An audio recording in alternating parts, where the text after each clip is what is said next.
Salut les marketeurs numériques, c'est Jérôme du site marketeurnumérique.fr. Dans la vidéo d'aujourd'hui, je vais vous expliquer l'élément numéro 1 qu'il faut absolument maîtriser si vous voulez que votre business fonctionne. Juste avant, je voulais vous rappeler de vous abonner et surtout d'activer la cloche. La cloche, c'est ce qui oblige YouTube à vous envoyer des notifications sur votre téléphone portable, sur votre boîte mail et sur sa page d'accueil à chaque fois que je publie une nouvelle vidéo. Donc comme ça, vous êtes sûr de n'en rater aucune. Je vais vous expliquer tout ça. Évidemment, tout ça, ça fait partie de mon système, le système ultime de publicité efficace et rentable avec Facebook. Mais vous pouvez aussi le brancher sur Google Ads si vous le souhaitez. Vous avez le lien dans la description. Mais voilà, je vais vous expliquer ça. Alors, la plupart des gens qui veulent monter un business sur Internet, la première chose qu'ils se disent, c'est qu'ils vont faire du référencement naturel. Et la plupart des gens qui font du référencement naturel sont très déçus parce que le référencement naturel, en réalité, c'est extrêmement compliqué. Déjà, c'est devenu quelque chose de très très technique. Ça demande énormément de création de contenu et ça prend un temps fou. C'est-à-dire que aujourd'hui, pour réussir à avoir des résultats sur Google en référencement naturel, il faut attendre plusieurs mois pour savoir si ce qu'on a fait, ça fonctionne ou pas. Moi, il n'y a pas très longtemps, je faisais encore avec mes élèves en cours de marketing ce que j'appelais des concours de référencement. Je leur donnais une expression qui n'existait pas et on essayait sur 3 mois de voir comment se positionnaient les articles qu'ils écrivaient, qui étaient devant, pourquoi, etc. C'était super intéressant. On pouvait vraiment travailler sur le référencement naturel. C'était vraiment une application très concrète du référencement naturel. Et très clairement, aujourd'hui, c'est plus possible parce que à la fin des 3 mois de cours que j'ai avec eux, en fait, il n'y a rien. Les résultats sont toujours pas sortis sur Google, tout simplement. Il n'y a rien, il faut attendre 4, 5, 6 mois. Donc imaginez maintenant que vous montez votre business. Là, on est début du mois de décembre, ça veut dire que les premiers résultats, vous les verrez peut-être, on va dire fin mars, début avril. Mais qu'est-ce que vous faites pendant ce temps-là? Vous attendez, c'est pas possible. Vous avez créé du contenu, c'est totalement désespérant. Alors je sais qu'il y en a qui vous disent, faites du contenu, ça finira par payer. Et ils ont raison, faites du contenu, ça finira par payer. La question, c'est à quel moment? Et la question, c'est est-ce que ça va payer vraiment? Ça finira par payer quand vous aurez créé les bons contenus. Donc c'est extrêmement compliqué.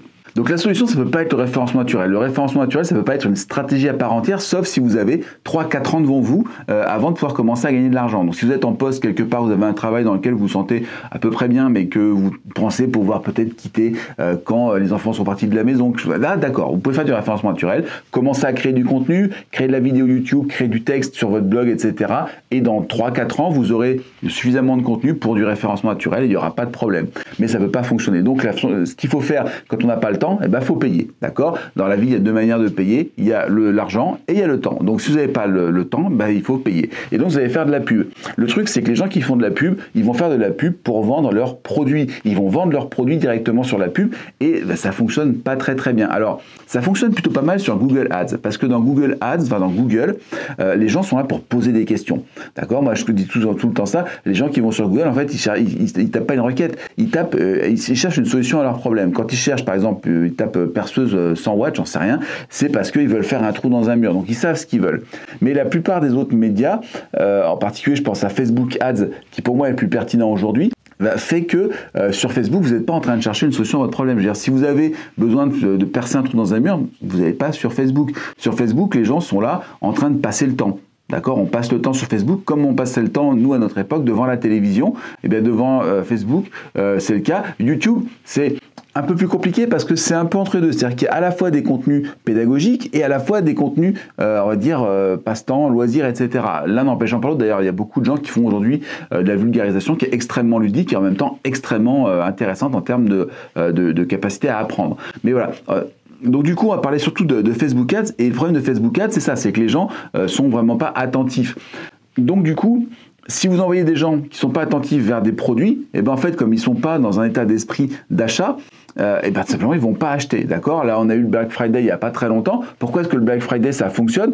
Simplement, c'est pas parce que les promos sont géniales, c'est parce que, en fait, les gens se mettent dans un mode achat, ils se mettent à se dire je vais acheter et à partir du moment où ils se disent qu'ils vont acheter, en fait ils achètent beaucoup plus facilement, ils achètent beaucoup plus. C'est pas pour rien que chaque année au Black Friday et au Cyber Monday, on va exploser les chiffres des ventes, c'est simplement parce que voilà, les gens ils sont dans une logique d'achat. C'est pareil pendant les soldes. Pendant les soldes, les gens ils achètent pas parce qu'il y a des bonnes affaires, ils achètent parce qu'ils sont mis en condition d'achat, d'accord? Le conditionnement c'est quelque chose de super important. Alors ça paraît un peu cynique ce que je dis, mais c'est quand même la réalité.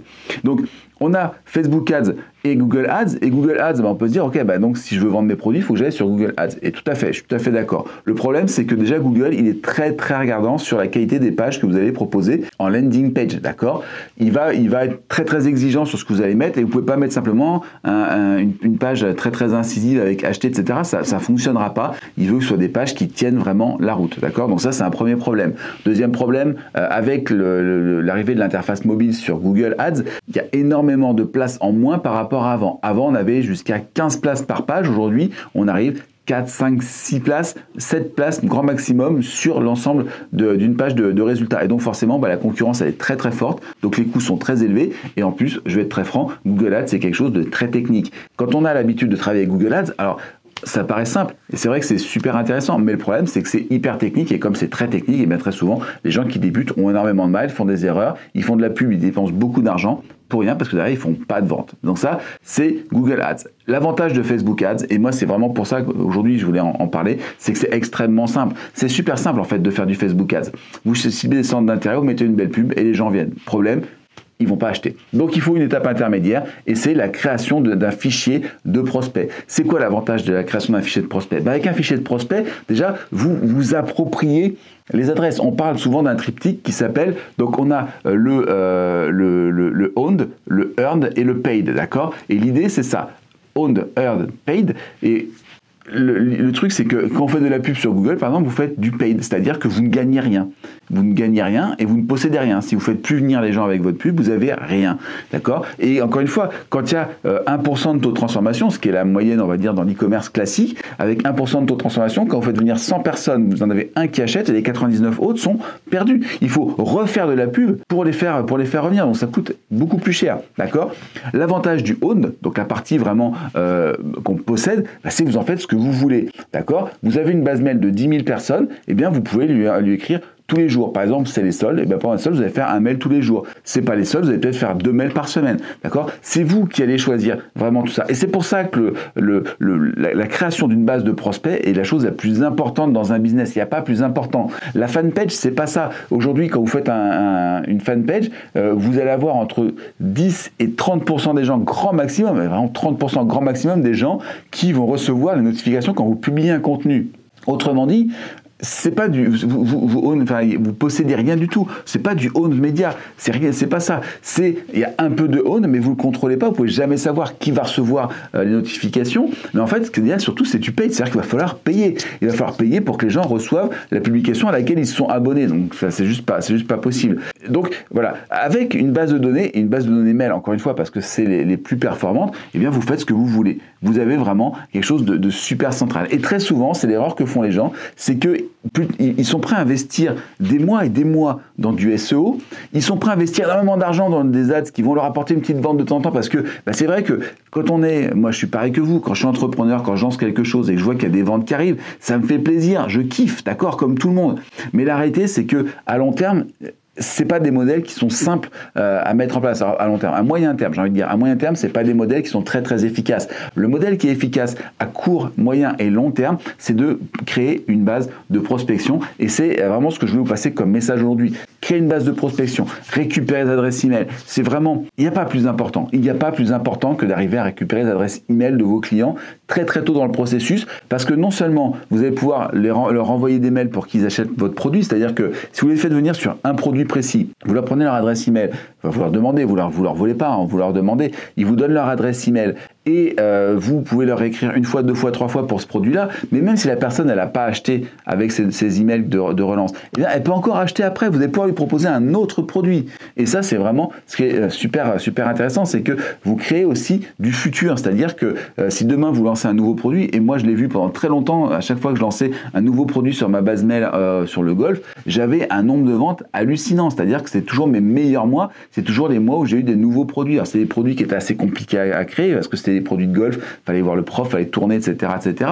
Mais comme je pouvais directement envoyer, alors à l'époque à 5000, 6000 ou 7000 personnes la nouveauté, et que les gens la recevaient, que j'avais des taux d'ouverture de 30 à 40%, des taux de clics qui montaient jusqu'à 15-20%, d'accord, ça faisait venir énormément de monde, et ceux qui n'avaient pas ouvert, je pouvais les relancer le lendemain, j'étais capable de les segmenter et dire voilà, bah, vous n'avez pas ouvert le mail 2, je vous envoie le mail 1, je vous envoie le mail 2, vous n'avez pas ouvert le mail 1 et le mail 2, je vous envoie le mail 3, etc.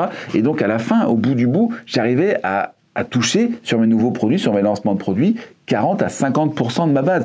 Avec Facebook, si je dois faire ça, ça me coûte une blinde. Ça va me coûter extrêmement cher parce que Facebook va m'envoyer 15% des gens et pour monter à 45, il faut que je paye. D'accord, il faut que je paye au contact, à la personne. Et c'est vraiment ça. Donc c'est vraiment crucial de comprendre que dans un business, l'élément central, si vous voulez que votre business il se développe, c'est la création d'une base de données. Moi, quand j'ai lancé mon site de golf, la première chose que j'ai faite quand j'ai écrit mes premiers articles, c'est de mettre un élément de capture. Dans la colonne de droite de mon... Alors de droite, ça va être par là, je sais pas où ça va être sur l'écran, mais dans la colonne de droite de mon blog, il y avait un petit formulaire avec un petit PDF, 3 pages, enfin il faisait 5 pages, avec 3 conseils pour mieux peauter, et ça a été, enfin, je veux dire, je n'imaginais pas aller écrire du contenu sans avoir cette fonctionnalité de capture, parce que sans cette fonctionnalité de capture, ben c'est bien, j'aidais les gens à venir sur mon site, je leur donnais des conseils, mais qu'est-ce que je récupérais moi derrière? Rien. Et c'est vraiment cette base qui m'a permis, quand j'ai quitté mon travail payé 3000 €, de lancer mes premiers produits, et des produits qui m'ont permis de vivre jusqu'à maintenant. C'était en 2013, on est en 2019, et ce site de golf m'a permis de vivre jusqu'à maintenant sans problème. Il faut pas passer à côté, c'est vraiment hyper central.